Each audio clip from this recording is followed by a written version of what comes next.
Hello, I'm Blair Bathory, and this is the Something Scary podcast. Thank you so much for being here. Whether this is your first time or you're one of the brave souls who join us every week. Most of us find comfort in the familiar, believing that curses and spirits are tales best left as folklore in our freaky stories.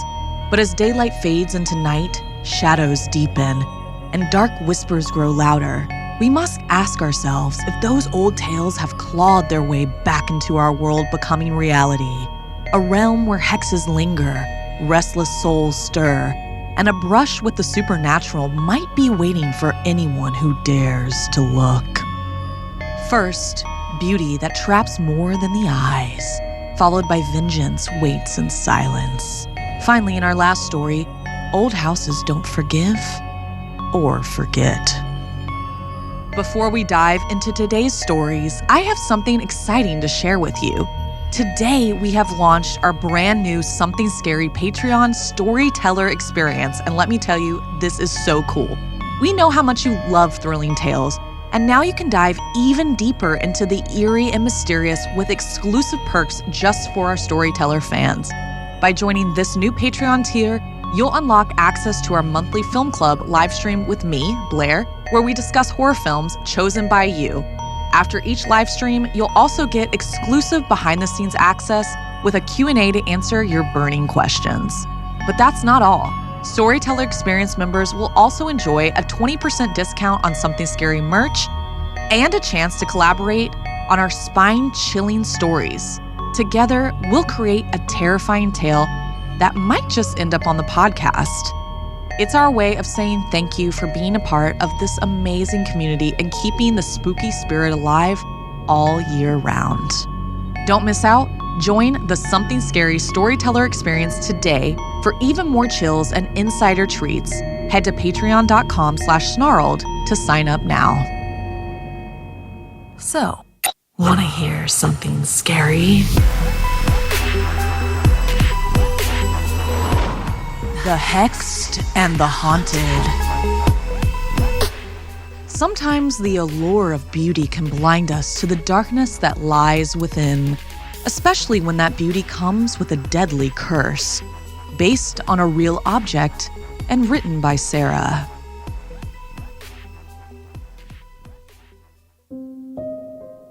The blue diamond glimmered under the museum's soft lights, casting a strange glow across the dark room.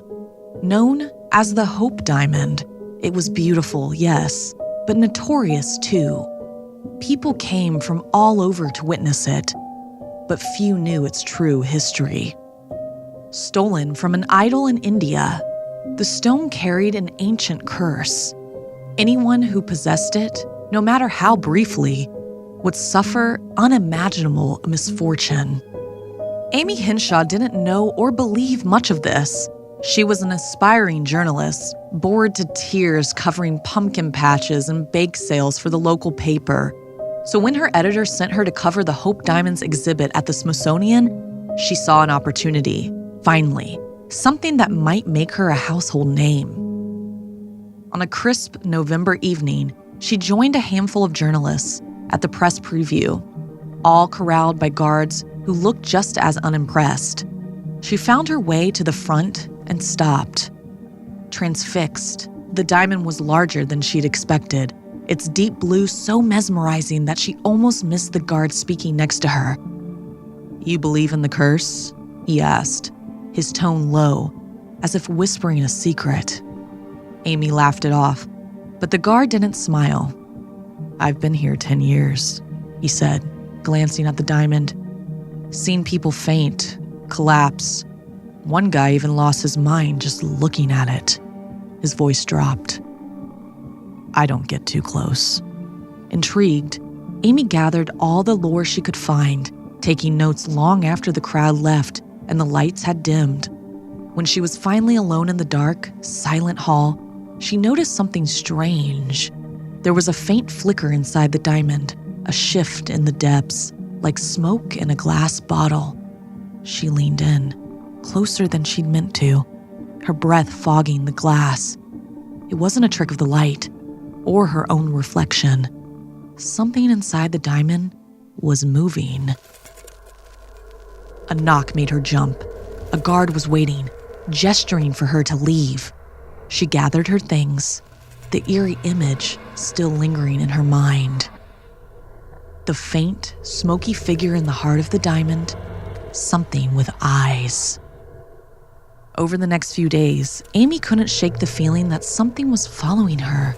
She'd glimpsed shadows in her peripheral vision, hear faint whispers that vanished the second she tried to listen. Her dreams turned into nightmares, filled with the desperate faces of the diamond's past owners. Marie Antoinette, pale as she screamed.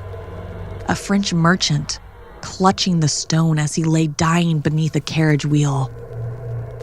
An American socialite with wide, frozen eyes staring out into the void. Sleep-deprived and frazzled, Amy grew erratic, missing deadlines and worrying her coworkers, but she couldn't tell them the truth. The diamond had embedded itself in her mind, just like the legend stated, and she needed answers. She returned to the museum late one night, bribing a cleaning staff member to let her slip in after hours. The thrill of chasing a real story blinded her to any sense of caution.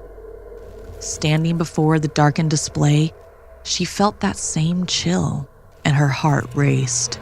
Shadows crept along the walls, stretching toward her as the diamond seemed to glow, casting the room in a sinister blue. "Who are you?" she whispered, trembling, as if she could reach something on the other side. The diamond's depths churned, and dread washed over her in a wave so powerful it nearly knocked her off her feet. She saw them, the faces of those who had possessed the diamonds before her, trapped in a cycle of ruin and regret. A priest in robes chanting in horror, watching as the diamond glowed blue with an unholy flame. A flash of blood on a blade as the gem was stolen from the idol. An endless river of agony and death. The room swam and Amy stumbled backward. A cold hand gripped her shoulder, but when she turned to see who it was, no one was there. Backing away, her body tense with terror, she saw something more terrifying still. A shadowy figure materializing behind the glass. A man with sunken eyes, his clothes shifting in style, a robe, then a suit, then rags. His expression twisted with pain, but his eyes held a terrible rage. He whispered, though his lips didn't move. She froze, horrified but unable to look away. She knew, somehow, that this was one of the diamond's owners, long dead and condemned to haunt it forever. "You took it," she stammered. "You stole from the idol." His face darkened, lips curling back in a grimace. "And now it has claimed you, as it has claimed us all." A sickening realization dawned on her. The curse wasn't misfortune. The curse was ownership. Everyone who had possessed the Hope Diamond, whether by choice, theft, or accident, was bound to it eternally. Amy tried to run, but the figure stepped through the glass as if it were air, reaching for her. Cold fingers closed around her wrist, pulling her forward, and her heart beat wildly in terror. Her voice caught in her throat as she tried to scream. The last thing she saw was his face, twisted in eternal agony as he murmured, "Welcome to eternity." When the staff arrived the next morning, they found her lying there by the case, her eyes wide open and unblinking. She was alive, but barely. Her pulse weak, her stare empty. The press called it an unexplained illness, a sudden lapse in catatonia. In her mind, though, Amy wandered the halls, her spirit part of a legion of lost souls, cursed to drift in the shadow of the blue flame.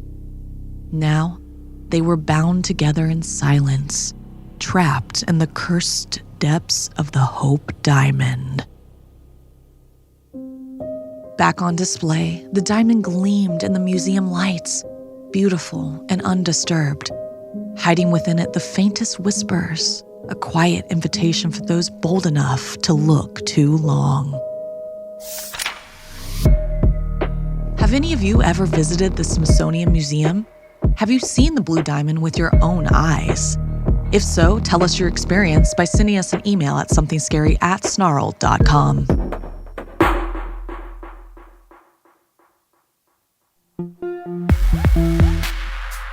Some legends are warnings, and those who dare to test them often pay a high price. Like in this story inspired by Olivia.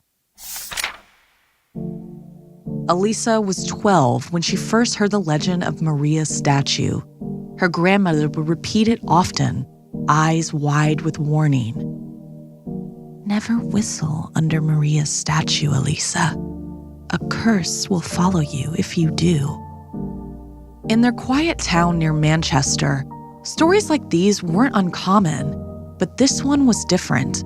Maria's statue stood in the local park, carved from stone, staring down as if she were watching every passerby. Maria had lived during World War II and worked as a cook for the soldiers. Her kitchen was a sanctuary of warmth and comfort for the young men about to fight. Her husband had been away at war too, and while he fought on distant shores, Maria became close with some of the soldiers in her kitchen. Whispers soon spread that Maria was involved with more than one soldier, saying the same thing to each of them. He'll never find out, as long as the war goes on. But he did find out. Her husband, enraged at the betrayal, placed a mine under her kitchen counter. One afternoon, while she was cooking and whistling a tune, the device detonated, ending her life in a fiery blast that echoed throughout the town. The townsfolk, unaware of the dark secret behind her death, felt sorry for her and honored her memory by erecting a statue. But from then on, people said Maria's spirit was restless, full of vengeance, cursing anyone who dared whistle near her likeness. Elisa didn't believe her grandmother's tales, dismissing them as old people's stories. Her brothers, Marky and Asher, were equally skeptical. How can a statue curse anyone? They would joke. But the shadow of Maria's statue cast a long, eerie presence over the park, and even Elisa found herself glancing away if she happened to pass it by. Years went by, and Elisa grew into a rebellious teenager. She got a boyfriend named Jack, but eventually grew bored and began dating her brother's girlfriends behind his back. When Jack found out, he was furious. They argued often, and one afternoon, their fight spilled out into the park beneath Maria's statue. Jack, his voice rising in anger, threatened to expose her secrets to everyone. In a moment of frustration, Elisa taunted him. "Why don't you whistle under Maria's statue, Jack? Maybe she'll teach you a lesson." Whether it was anger or disbelief, Jack did just that. He glared at Elisa, his whistle echoing beneath the statue. She felt a shiver, but dismissed it as just nerves from their fight. They stopped talking soon after, but Elisa thought nothing more of it until Jack was found dead in his bathroom a month later. He had slipped in the shower, his head cracked open, eyes wide as if frozen in fear. Elisa's blood ran cold. Could it be connected to the statue? But no, she quickly shook off the thought. Accidents happen all the time. After Jack's death, Elisa became more withdrawn, haunted by memories of that night. Her brothers, noticing her unease, taunted her about the statue and the curse. "If you're so sure it's just a story, why don't you try it yourself?" Elisa laughed it off, but that night, she began having nightmares. She dreamt she was paralyzed, staring up at Maria's statue while her ex-boyfriend Jack stood beside it. his face ashen and lifeless, whistling a chilling tune. In the dreams, her childhood teddy bear would wrap its arms around her neck, tightening until she felt herself slipping into unconsciousness. Every time she'd wake up gasping for air, drenched in sweat. After nights of these restless nightmares, she caved. "Fine," she said to her brothers, her voice shaky. "I'll whistle under Maria's statue." So one evening, Marky, Asher, their girlfriends, and Elisa gathered in the park. The statue loomed over them, cold and indifferent. Asher counted down. 1, 2, wait! Elisa hesitated, feeling the weight of the legend pressing down on her. 3, her brother's voice echoed, and before she could stop herself, Elisa whistled under the statue. The sound cut through the air, sharp and unnatural. The group stood in silence, and Elisa noticed them staring at her, their eyes wide with fear. Days passed, and Elisa felt fine, at first. But then, a week after the whistle, she started waking up each night to vomit. At first, it was just a bit of bile, but on the 7th night, she felt something stingy in her throat. She stared into the sink, horrified, as strands of dark hair dripped from her mouth. By day 14, Elisa's own hair began to fall out in clumps, replaced by coarse blonde strands. Every time she looked in the mirror, she felt as though someone else was staring back at her. Someone angry, with unfamiliar pale eyes. She recognized that hair. Maria's statue had the same light blonde locks. Her dreams grew worse too. Now, not only was Jack there, but Maria herself appeared, staring at Elisa, her mouth moving in a silent scream. Elisa would wake up gasping, convinced she could feel the stone fingers of the statue pressing down on her shoulders. Desperate to escape the curse, Elisa decided to destroy the statue. She called her friend Tanya, who reluctantly agreed to help. Under the cover of night, the two girls brought hammers and smashed at the stone figure until cracks spidered across Maria's face. Her once haunting eyes reduced to rubble. Elisa breathed a sigh of relief, convinced she had broken the curse. 3 days later, however, she was back in the hospital. The paralysis started in her fingers, then moved to her legs. Her body grew cold and unresponsive, and soon she could barely hold a pen. Determined to leave a final note, she scrawled in her diary, "Dear diary, I am so sorry. Jack, Marky, Asher, I didn't mean for any of this to happen. I thought destroying the statue would save me. I was wrong." Her legs had fully paralyzed by day 31. She dragged herself, diary in hand, to the lake near the park, hoping the water might soothe her growing terror. But as she lay there on her back, feeling her arms grow stiff and her breath shallow, she heard a sound. The haunting whistle she'd first dared Jack to perform under Maria's statue. It grew louder, echoing off the lake, until she realized it was coming from the water itself. The sound became a whirlpool, circling, growing faster, until the waves roared around her paralyzed body.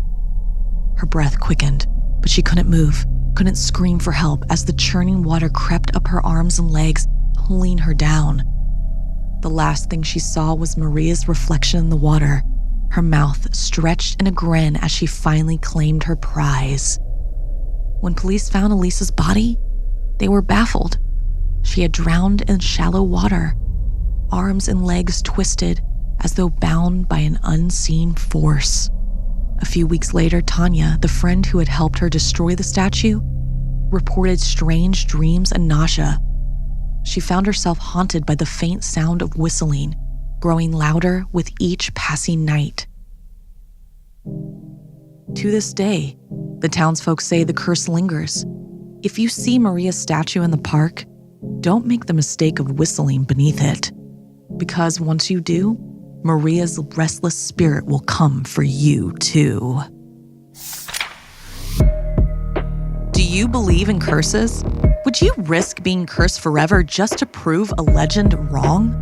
Tell us a curse you're scared of by sending us an email at somethingscary@snarled.com.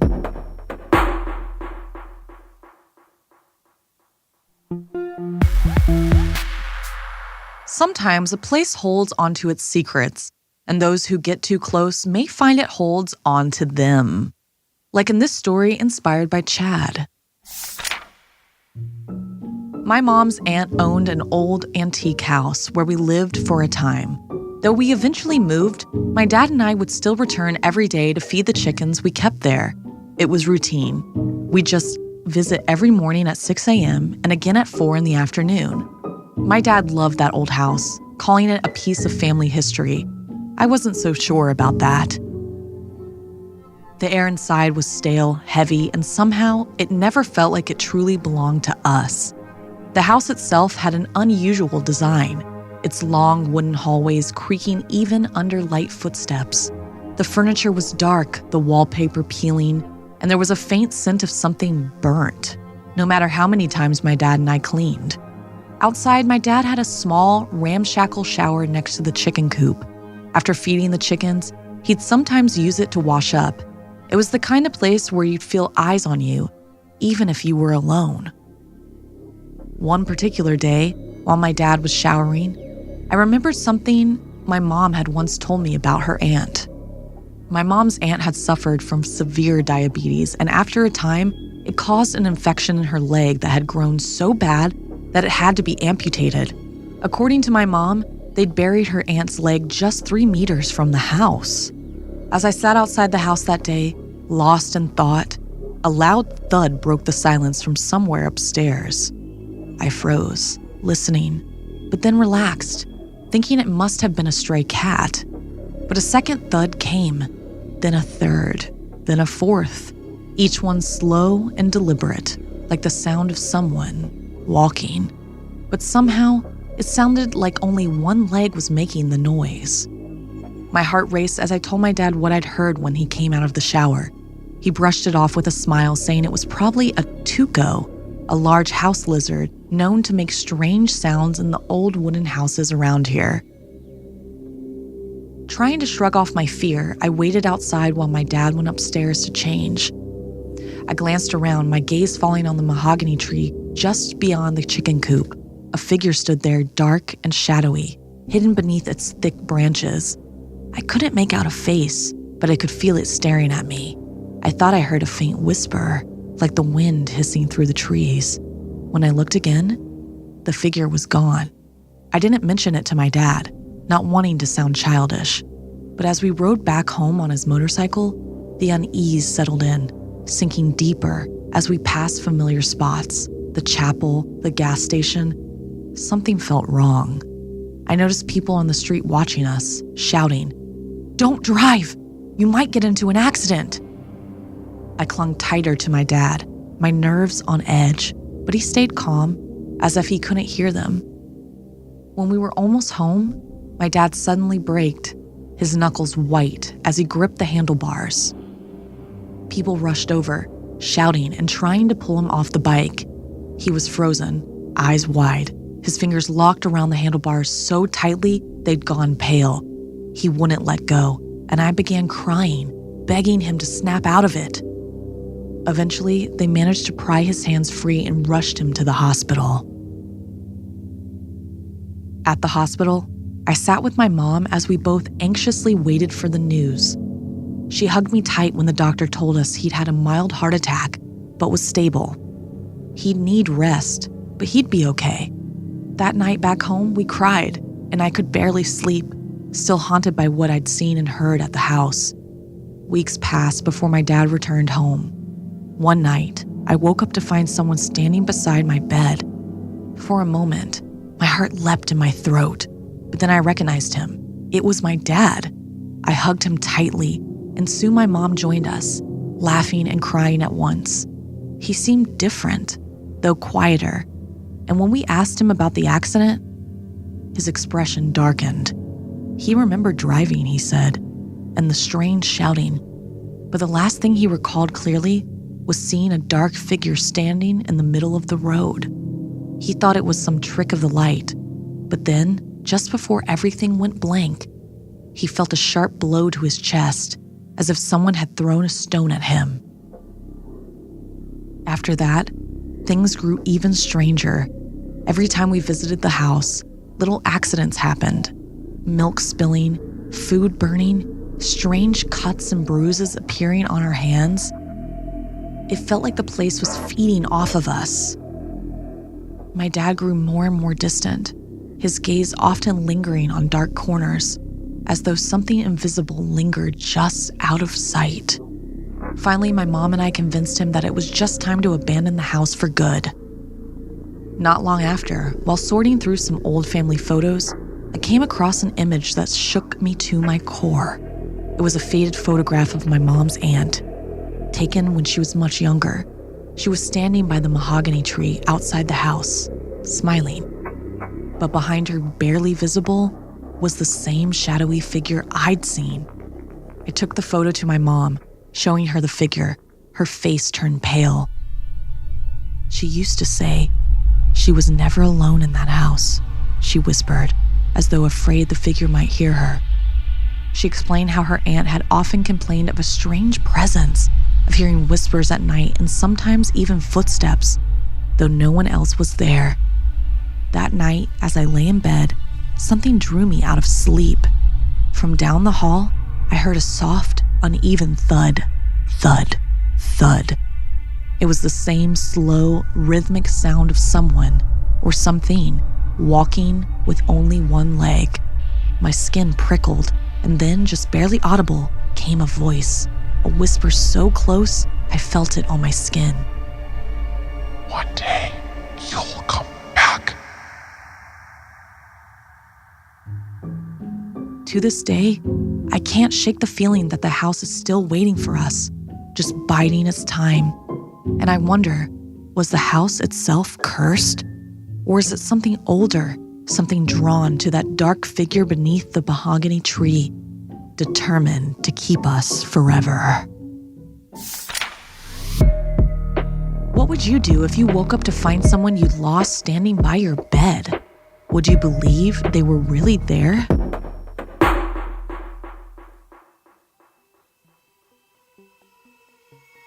This week's podcast stories were edited by Sara Lukasiewicz, narration by Blair Bathory, audio edited and mixed by Fitz Harris, additional audio editing by Calvin Linderman, produced by Ana Villalobos, executive produced by Gail Gilman, music by Sapphire Sindalo and Calvin Linderman.